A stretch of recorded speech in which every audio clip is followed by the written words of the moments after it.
नमस्कार, सुजस बुलेटिन में आपका स्वागत है। मैं हूं आपके साथ अभिलाषा गर्ग। एक नजर हेडलाइंस पर। मुख्यमंत्री ने जीएसटी स्लैब में बदलाव को बताया ऐतिहासिक निर्णय। कहा, आमजन और किसानों को मिलेगा बड़ा लाभ, अर्थव्यवस्था को मिलेगी नई गति। मुख्य सचिव की अध्यक्षता में हुई राज्य स्तरीय उर्वरक वितरण टास्क फोर्स की बैठक। किसानों को समय पर गुणवत्तापूर्ण उर्वरक उपलब्ध कराने पर जोर। बाढ़ प्रभावितों को राहत पहुंचाने के लिए राज्य सरकार प्रतिबद्ध। आपदा प्रबंधन मंत्री ने विधानसभा में बाढ़ राहत कार्यों की दी जानकारी। मुख्यमंत्री श्री भजनलाल शर्मा ने जीएसटी काउंसिल द्वारा दरों का सरलीकरण कर आमजन को राहत देने के निर्णय पर प्रधानमंत्री श्री नरेंद्र मोदी और केंद्रीय वित्त मंत्री श्रीमती निर्मला सीतारमण का प्रदेश के 8 करोड़ जनता की ओर से आभार व्यक्त किया है। उन्होंने कहा कि इस सरलीकरण से आमजन, किसान, व्यापारी को सबसे ज्यादा लाभ होगा और अर्थव्यवस्था को नई गति मिलेगी। श्री शर्मा आज विधानसभा में पत्रकार वार्ता को संबोधित कर रहे थे। उन्होंने कहा कि जीएसटी काउंसिल ने वस्तु और सेवा कर सुधारों की दिशा में बड़ा और ऐतिहासिक निर्णय किया है। 4 दरों के स्थान पर केवल 2 ही दरें लागू होंगी। उन्होंने कहा कि यह निर्णय रोटी, कपड़ा, मकान जैसी बुनियादी सुविधाओं की अवधारणा को ध्यान में रखते हुए किया गया है। कल जैसा कि आपने देखा है, देश के यशस्वी प्रधानमंत्री नरेंद्र मोदी जी के नेतृत्व में कल एक ऐतिहासिक निर्णय हुआ है।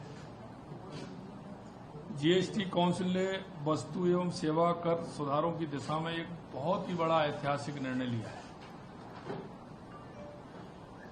मैं राजस्थान की 8 करोड़ जनता की ओर से देश के यशस्वी प्रधानमंत्री नरेंद्र मोदी जी को बहुत बहुत धन्यवाद देता हूं कि उन्होंने आमजन और आमजन में भी जो आवश्यक व्यक्ति के जीवन में जो होता है, रोटी, कपड़ा और मकान, इस अवधारणा को ध्यान में रखते हुए उन्होंने आमजन को बहुत बड़ा फायदा देने का काम किया है। इस बार की दिवाली, जो दीपावली हमारी आएगी, वो बहुत ही खास है। जीएसटी की दरों में जो सरलीकरण होने जा रहा है, उसमें आम जन को बहुत बड़ी राहत मिलेगी। इस ऐतिहासिक निर्णय से आम जन, किसान, मजदूर, व्यापारी बंधुओं को सबसे ज्यादा लाभ होगा। इस निर्णय में अंतिम पंक्ति में जो व्यक्ति खड़ा है, क्योंकि हमारे देश के यशस्वी प्रधानमंत्री नरेंद्र मोदी जी कहते हैं कि जो पंडित दीनदयाल उपाध्याय जी की अवधारणा, बाबा साहब भीमराव अंबेडकर जी की जो अवधारणा है, अंतिम पायदान पर जो व्यक्ति खड़ा है, उसको हम कैसे लाभ दे सकते हैं, ये साफ साफ इसमें दिख रहा है। और देश के यशस्वी प्रधानमंत्री नरेंद्र मोदी जी उस अवधारणा को पूरी करने के लिए, देश को विकसित बनाने के लिए, हर राज्य को विकसित बनाने के लिए ये महत्वपूर्ण कदम है। जीएसटी की दरों में सरलीकरण में पुरानी 4 दरों की जगह जो 4 स्लैब थे, अब सिर्फ 2 स्लैब होंगे। ये सुधार गरीब, किसान, व्यापारी, वेतनभोगी, मिडिल क्लास और उद्योगपति सभी के जीवन को आसान बनाएगा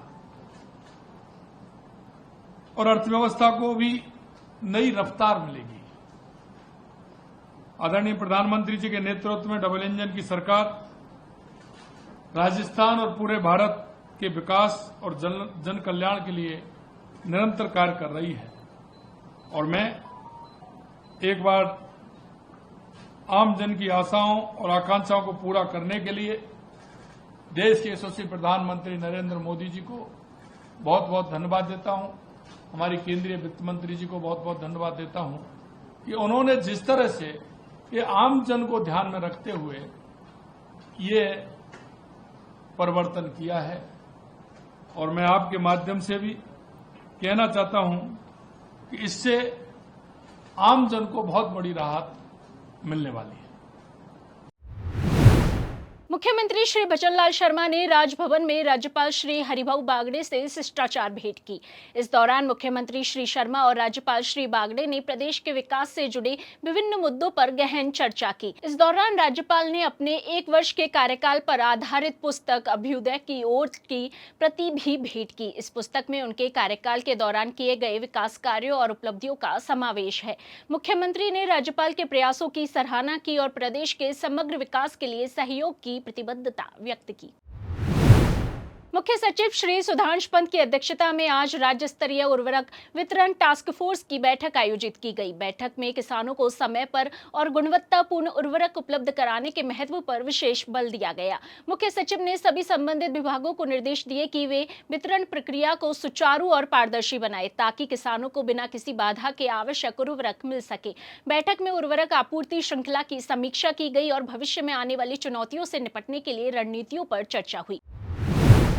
और अब बात 16वीं राजस्थान विधानसभा के चतुर्थ सत्र की। आपदा प्रबंधन, सहायता और नागरिक सुरक्षा मंत्री डॉक्टर किरोड़ीलाल मीणा ने आज विधानसभा में कहा कि प्रदेश में अतिवृष्टि वाले क्षेत्रों में प्रभावितों को राहत प्रदान करने के लिए राज्य सरकार पूर्ण रूप से प्रतिबद्ध है।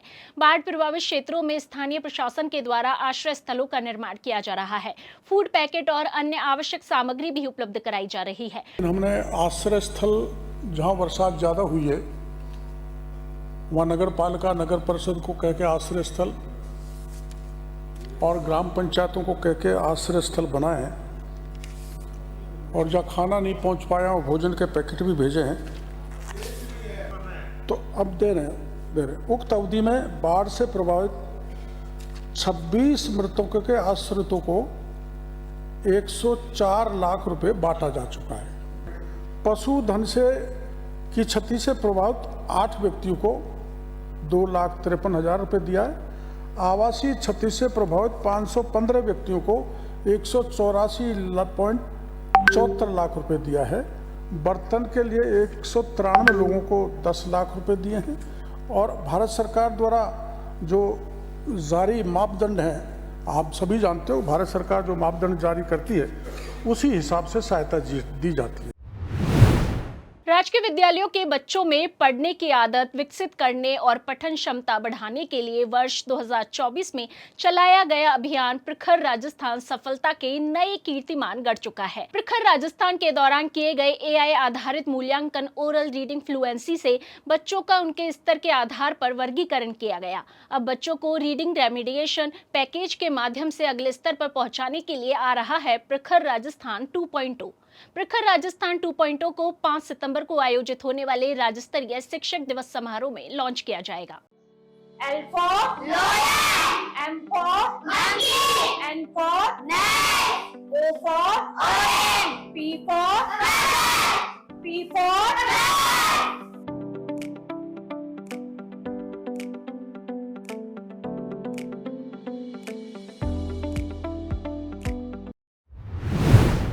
और अब देखिए प्रदेश में मौसम का हाल। नमस्कार। राजस्थान दर्ज बारिश 4 सितंबर। पिछले 24 घंटों में राज्य के दौसा, उदयपुर, बूंदी व बांसवाड़ा जिलों में भारी बारिश तथा राज्य के अनेकों स्थानों पर हल्की से मध्यम बारिश दर्ज की गई। सर्वाधिक बारिश सिकराय, दौसा में 104 मिलीमीटर दर्ज की गई। पूर्वी भारत के ऊपर बना वेल मार्क लो प्रेशर कमजोर होकर पुनः कम दबाव के क्षेत्र के रूप में उत्तरी छत्तीसगढ़ व मध्य प्रदेश के ऊपर अवस्थित है। इसके आगामी 24 घंटों में पश्चिमी उत्तरी पश्चिमी क्षेत्र की ओर आगे बढ़ने की संभावना है। उपरोक्त के असर से आगामी 3 से 4 दिन राज्य के दक्षिण पूर्वी भागों के कोटा व उदयपुर संभाग के कुछ भागों में मध्यम से भारी व कहीं-कहीं अति भारी बारिश होने की संभावना है। जयपुर, भरतपुर, अजमेर संभाग के कुछ भागों में कहीं-कहीं मध्यम से भारी बारिश होने की संभावना है। जोधपुर, बीकानेर संभाग के कुछ भागों में आगामी दिनों में बारिश की गतिविधियों में बढ़ोतरी होने व जोधपुर संभाग में 5 से 7 सितंबर के दौरान कहीं-कहीं भारी व अति भारी बारिश होने की संभावना है। जिस बुलेटिन में आज के लिए इतना ही। फिर होगी आपसे मुलाकात, तब तक के लिए नमस्कार।